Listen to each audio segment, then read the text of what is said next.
You have this recipe in the packet that arrived with your box. It is kind of a crazy simple recipe that is really delicious, and you need almost zero skill in the kitchen to be able to make this amazing Tennessee whiskey soaked raisin bread pudding. And all bread pudding is essentially milk and eggs and sugar and bread baked. That's it. So I have 3 cups of whole milk, and you want to use whole milk.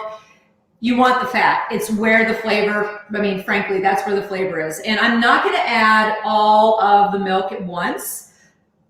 I want to see how much of the milk my my bread ends up absorbing. So I'm going to do like maybe 2.5 cups. And then I have 4 eggs, lovely eggs that are from a farm here in Missouri. So I'm going to crack these guys in here pretty quickly and get them whisked up. I can remember, I'm telling you guys kind of a secret. When I was like 14, truly 14, and I had just moved to this area because my dad was military. Excuse me, I had to grab my towel. Okay. My dad was military. I just moved to the St. Louis area. I had all these new friends, and I loved watching on PBS like the Julia Child shows, all this kind of stuff. And I decided that I had to have my own cooking show when I was 14 years old. And back then, dating myself, it was like the VHS, the big VHS recorders or whatever. And so there are videos of me with my best friends from high school baking boxed cakes. We even made like commercial breaks and everything. It was very fun. Anyway, I digress. It's not what you want to hear. You want to know how to make bread pudding. Okay, I have 1/2 cup of brown sugar. It can be dark brown sugar, light brown sugar, whatever you want. So I'm going to get this in there, 1/2 cup. All right. I have 2 teaspoons of cinnamon in the bowl. I have just a pinch of salt. You always want to balance out your sweet items with a little bit of salt, just kind of like life. I also have some fresh nutmeg, and you can buy nutmeg in a jar, but it will not have the same flavor and aroma as something that you grind fresh. It's really, really easy to find this in a grocery store. Just get yourself a microplane, and great. I mean, the aroma is so lovely. And nutmeg is great in cream sauces. Those types of sauces are fantastic with just a little bit of nutmeg to enhance the flavor. Okay, I also have, before we started the event, this was melted. Now it's re-solidified. So we're just gonna pretend like it is still melted and put that also in the bowl. Whisk everything up.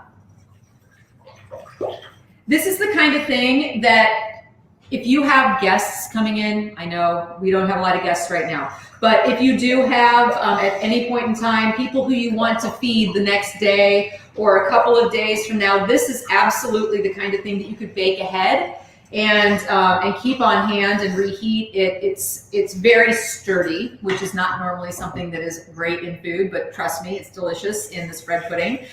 It'll keep easily and reheat easily if you want. So I am whisking all of this up. That's looking good to me. Okay, now I have brioche. Now, you don't have to have brioche. You can use even like white bread, wheat bread, multigrain bread, whatever kind of bread you want, quite frankly, just not sourdough, because sourdough bread, it's sour and it won't taste very good with the sweet elements of this particular recipe. So I've already kind of cubed this up, not cubed, I actually just tore it into pieces. And I have the rest here. Now, if you're not familiar with brioche, it's very buttery, it's very rich, which is perfect for this because, hello, it's whole milk and butter and all these wonderful eggs and things and sugar. But you'll notice that these are kind of like rolls, and I went to the grocery store and I couldn't find like full loaves of brioche, but they happen to have rolls, and it doesn't matter because you're tearing it all into pieces. And that's one of the things that I find that a lot of people who aren't terribly comfortable in the kitchen, they're like, well, it doesn't exactly match what I thought I had to do. And I mean, the reality is that's okay. I mean, if you know that it is approximate, you know, put your own spin on it. And so that's kind of where we are with these brioche rolls, and not loaves of brioche. So now all I'm doing is stirring this up. Essentially, you just want the bread to soak in all of that liquid. And because you do want the bread to soak this in, I would recommend that you use brioche that's a little bit dry, or bread generally that's a little bit dry. Like, you don't want something that's super spongy and soft because it'll just turn into mush, which this will turn into mush a little bit anyway. And so now I'm going to stir in, this is just a half cup of chopped walnuts. You could do pecans. If you're allergic to nuts, don't do the nuts. But then if you do enjoy nuts, they're a wonderful kind of crunchy addition because the bread pudding is very soft. So that's something to consider. And then here are my, oh, now I've got the main camera. Here, okay, thanks, Bob. So here are these Jack Daniel's soaked raisins. And quite frankly, this is where the recipe shines, in my opinion, because the flavor of that bourbon with the cinnamon, not the bourbon, with the Tennessee whiskey, pardon me, with the cinnamon and all that cream and butter and bread, this stuff is yummy. I made this, actually, there's a video on feastmagazine.com with this specific recipe, and I remember I made it, and the crew, one of the crew members, is British, and he was like, well, don't you have a sauce for that? And I was like, no, I think you should just eat it, you know, just slice it up and enjoy it, you know, whatever. And he was like, well, my mom always served bread pudding with a sauce, but he tried this and he was like, it doesn't need it. So just a, you know, word to the wise that if you want to serve this kind of a thing plain, you can, as long as you have enough of that wonderful kind of cream and egg and it's not dry. So I have my oven at 350 degrees, and I'm going to show you my magic of television version of the bread pudding here in just a second, but I have to show you this wonderful pan. One of my neighbors gave this to me a couple of years ago for Christmas. It says feast in it. And so I'm going to bake this up and make sure that she's gifted this bread pudding. But all you do is pour the bread pudding into your pan.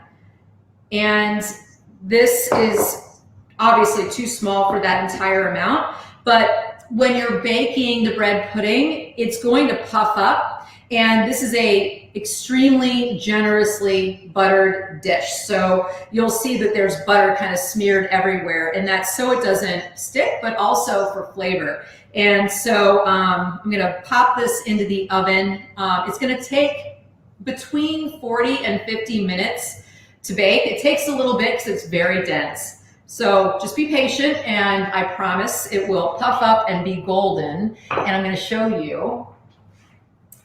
Put my notes over here. You can see behind the scenes.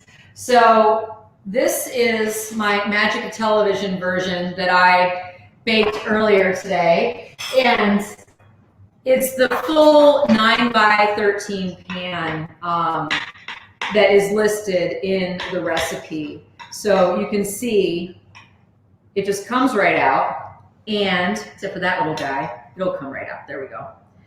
And just serving this up. Now, if you had some warm maple syrup or even just some butter to drizzle on top, if you wanted to get fancy and make like a creme anglaise or something like that, it would be perfect on this. But like I said, it doesn't need anything other than maybe some hot coffee or a shot of Jack Daniel's, quite frankly. Yep. It's good stuff. It's not too sweet. If you want, excuse me, the dangers of eating on television. If you want this to be sweeter, just add more sugar. You could even add white sugar if you don't want to use the brown, which is going to have more flavor because the molasses that's kind of left in the sugar as it's being processed. But there you have it. Super easy, super delicious, and something that, you know, when you're celebrating Mardi Gras, you make this in the morning, you have your big celebration, and guess what? The next day, you know, get this out. It doesn't even have to be heated up. You can eat it at room temp, and it is delicious.